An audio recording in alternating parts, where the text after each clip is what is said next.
Hey guys, what's up? Welcome to Sports Talk with me, Rical. What's going on, man?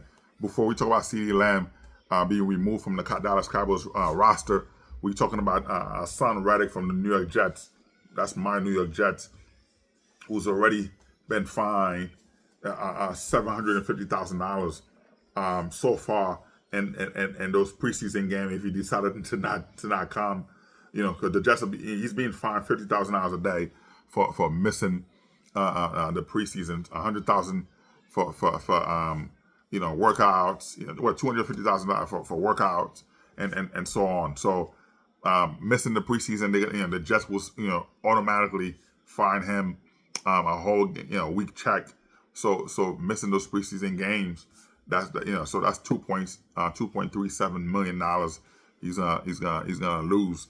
So I don't see the Jets negotiate with him, and so part of the deal with Assan Reddick, he was making $14.25 million with the Eagles. He told the Eagles that he's not going to play under that contract. He wanted a long-term contract. So Eagles traded him to the Jets. You know what I mean? So the Eagles traded him to the Jets. And before the trade, Joe Douglas spoke to Assan Reddick. Say, okay, they wanted him to make sure what the type of player they were getting. Of course, he played for the Cardinals, he played for the Panthers and the Eagles. Total of his career, 50.5 sacks. So of course he's a hybrid. He's a hybrid linebacker and edge rusher. So he's a good player. He's a solid player, of course. You know what I mean? But when he's there, you can you get production out of him. So the Jets, he was looking for. Joe Douglas had a conversation with him. He was looking for $22 to $28 million a year, which Joe Douglas told him that the Jets will pay him that money, but it will have to be on incentive. If he plays 67% of the snaps, and also at least average 10 sacks and up, the Jets will give him all that stuff. Will be ballooned out to an incentive around $25 to $27 million. He would have gotten from the Jets, and he agreed when he came in and signed the contract. The contract was already signed. He already had the contract, but he signed for the trade. The Jets give him $100,000 up front, which he didn't have to give him a squat. That was a welcome to the Jets type gift bag, right? So all he had to do is come in and play, perform. So he didn't do that. You know what I mean? He didn't do that. So, which is crazy. It's a shady move. So right now under the CBA move, under the new CBA, Assan Reddick would have been a free agent, next year, because he had 1 year left on his contract. So had he played that, it would have been a done deal for him. But he decided to not do it. He decided to not show up. So unless he showed up. And so he would not be a free agent next year. So it would count as him not playing or injury, whatever. So he wouldn't be a free agent. And so 2026 he will still be on the Jets roster. So no matter what, so that could continue. So you can't say I'm holding out because the New York Jets will still own the rights to him. So that $14.5 million will still carry on. As I said to you, the Jets already trying to recoup that money from the NFL. Not recoup the money. Let me rephrase it. The Jets trying to remove the money, that $14.5 million from the current oh my God, they trying to remove the $14 million from their budget. So we'll see what happens. Which the when you have a player who hold out, usually after if they don't play their whole season, which only since the NFL only a few players to hold out to not play the whole season.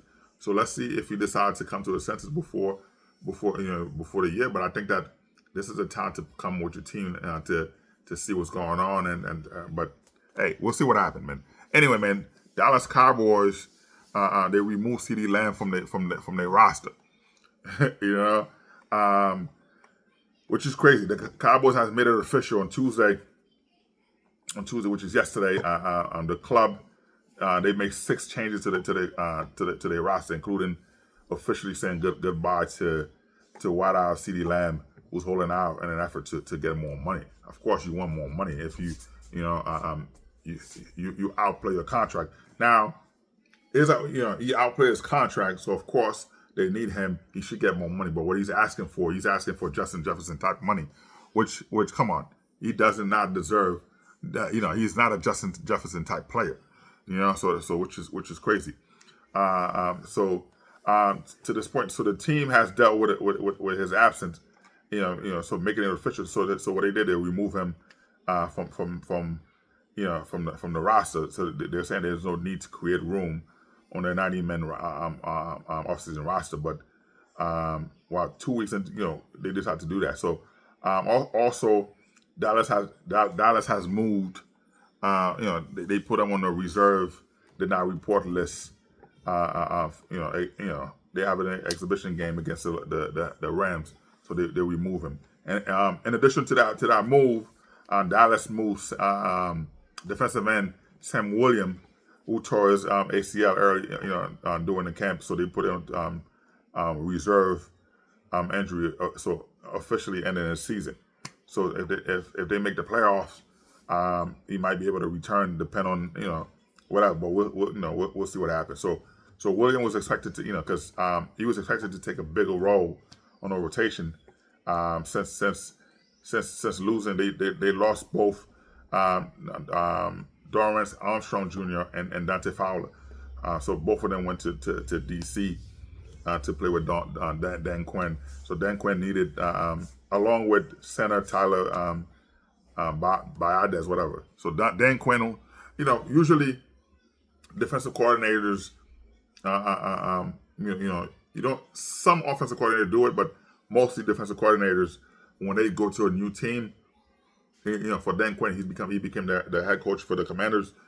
They usually bring veteran players who know their system to really be like the coach to help those guys train. To help those guys, the new guys, pick up the defense.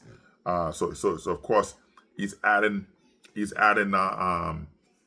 implementing a new scheme on only the Dallas Cowboys players. If you play for the Atlanta Hawks, you play for the Seahawks, you listen. At the end of the day, every coach have a system, right? Cover 2 is cover 2. 4-3, whatever, 3-4, whatever it is the same. It's the same thing, but the verbiage are different, right? The formation might be different. So some cover 2 for Tampa Bay might be you have the right end or left end line up on whatever. So depend on the formation. They might have them line up differently just to confuse other teams, but they all run the same thing. You might get a few glitches here and there. It just don't line up in the formation, but it's the same thing. You know what I mean? So but they like to bring in veterans to show those players, the new players, how they like to do things. And when they blitz, when they show blitz, what they do based on the scheme and safety high, whatever. But at the end of the day, removing Cee Dee Lamb from your roster, it's a big deal for that team. They need a player like Cee Dee Lamb, of course. So we're gonna see the type of player Dak Prescott is. Can he perform without his top wideout? And that's gonna be a big thing, for them. But the move, they also the Cowboys also they released linebacker Byron Vaughn. Those moves were necessary for them. But they added three new additional on Tuesday that include former Chief linebacker Darius Harris, as well as defensive tackle Albert Huggins and linebacker Nick Virgil. So Dallas, they're gonna try to fix their defensive scheme, to fit Mike Zimmer, who was a new defensive coordinator after Dan Quinn got the job to be the head coach for the Commanders. So Mike Zimmer, who was the former head coach for the for the Vikings, so to come in, to be the new defensive coordinator there. So we're gonna see what's gonna happen, and so that's gonna be tough for them. You know what I mean? So we'll see. You have Aris, who took over the whole secondary. Since Joe Wood Jr. went with Dan Quinn in DC. Also, took an assistant head coach, title, with them. So we'll see. We'll see how the defense is gonna look for them. But when you tell, so like Cowboys already fined Cee Dee Lamb $1.5 million. If he doesn't show up for the Ram game, which he's not gonna show up.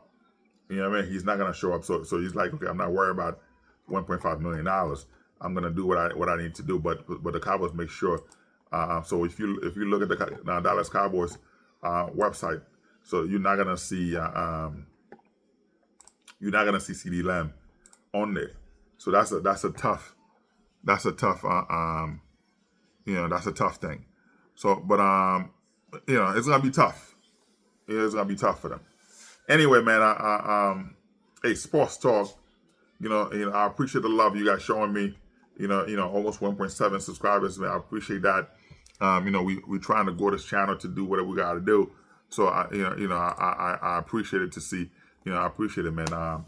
And Olympic news of men basketball, USA men basketball. LeBron James might be out for the semifinal with Serbia.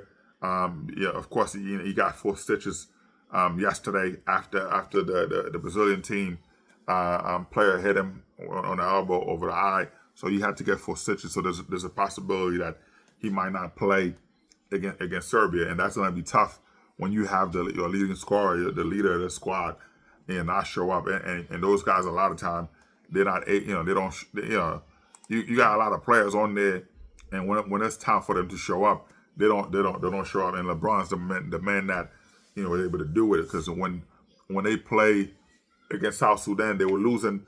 It was LeBron James who, Steve Kerr went to LeBron James to step up. You know what I mean? So playing with multiple team, it was Steve, it was LeBron James that step up to make sure that they could do that. So that's gonna be tough to duplicate, to make sure that he's there. So we'll see with those cuts. He of course he doesn't want to get more hurt. Somebody might hit him in the eye again, and you don't want anything to happen to that. So they wanted to heal. So it's the semifinal against Serbia. Can Team USA men basketball beat Serbia without LeBron James? From what I've been seeing, I doubt it. I doubt it. They need him to do the little things, those assists he gave, those rebounds. He put players in a position to score points, because what he does, he bring the defense with him. He bring the whole team with him. So that's gonna be a tough matchup, a tough thing for him to do. So we'll see what happens with that. Anyway, so we'll see. You know what I mean? We'll see, man. So anyway, man, sports talk. Like, subscribe, and share. I appreciate the love. Thank you very much for that. I hope you keep watching. Hey, one thing I want to say, I started this channel, and you guys have been supporting me.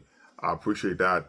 Almost 1.7K of you guys have subscribed to the channel, and a lot of you guys don't care about sports. I put it on Twitter, on Facebook, and everywhere. I've asked you guys to help me subscribe, and you have. To your credit, you have. But I also need you to watch those videos as well. So it doesn't make sense to have almost 1.7 subscribers, and then only 200 people, 300 people watching the video. Then it doesn't. I'm not saying it doesn't help me. Yeah, it doesn't help me. I want all you guys to, yes, you subscribe. I appreciate it, but also watch the videos to get it going. And I wish that YouTube would put me on a rotation all the time. YouTube, come on, put those videos on a rotation, man. Put it, let it be recommended on all platforms, so more people can see the channel. More people can view the channel. You know what I mean? So Yes, I need the fan. I need my all my subscribers to view, but I also need your help, YouTube, to make sure you put it out there. But anyway, man, sports talk. Like, subscribe, and share, man. Peace out. I appreciate the love. Thank you very much.